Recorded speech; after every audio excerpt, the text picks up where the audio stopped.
Hello mga boss, nandito kami ngayon sa Calabanga para manood ng Open Bicol Tournament. Alas 11 na nga ng gabi nung makapunta kami dito sapagkat nagkayayaan lang ang tropa na manood at para maiba naman daw ang venue ng aming tambayan. Ang naglalaro na nga dito ay ang mga Class A na at bukas nagaganapin ang championship match. Sa Class B at Class C naman ay top 16 na at bukas din tatapusin ang tournament na ito. Sa table 2 naman ay nakita ko ang aking coach na maglalaro at ang kalaban niya nga dito ay si Jojo Pili na isa ring magaling. Makalipas nga ang ilang minuto ay nakita ko ang aking kaibigan na sumali din sa tournament at nung tinanong ko siya kung nakapasok sa top 16 ng Class B at ang sabi niya ay pasok na siya sa top 16 at bukas ang kanyang laro para sa top A. Talagang ginagalingan din itong kaibigan ko.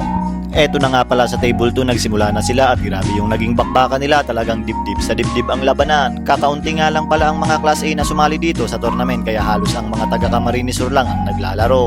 At eto na nga si Jojo, muli na namang nagpapamalas ng kanyang husay sa larangan kaya gustong gusto ko siyang panoorin at napaka-humble din ng player na to. Siya yung tipo ng player na kahit yabangan mo ay tatawanan ka lang. Eto na nga si coach, isa rin to sa pinakamagaling na matchmaker at organizer ng tournament dito sa Naga City. Ang kanyang husay sa pagmamatch ay hindi matatawaran. Isa din pala siya sa pinakamagaling noon at sumasalubong sa mga dayo. Kapag may malalaking tournament na gaganapin dito sa Kamsur ay siya ang laging nangungunang organizer.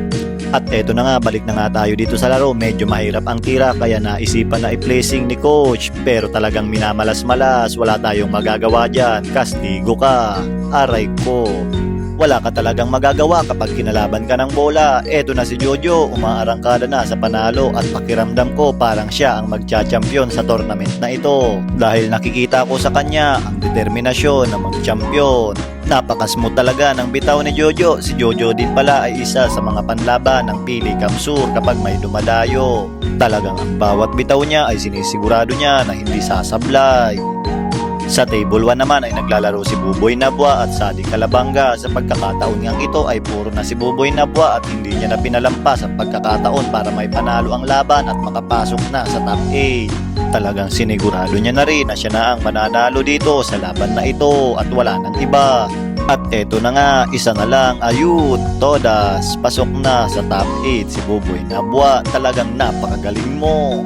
Fast forward na nga tayo dito sa laban na ito, puro na dito si Jojo at siya pang tumitira sa panalo. Sabi ko nga wala nang buhay to sapagkat nasa momentum na at pasok na ang drive ni Jojo kaya imposible pang ma-hardway ito. Sinigurado niya na din na wala nang ibang mananalo sa laban na to kundi siya lamang.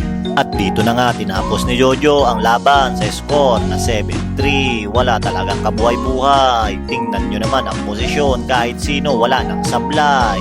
At bukas mga boss, abangan natin kung sino ang magcha-champion sa tournament na ito. Pagkatapos nga naming manood ay bumalik na kami sa bilyaran na aming talagang tinatambayan. At so ayun mga boss, hanggang sa muli. Paalam!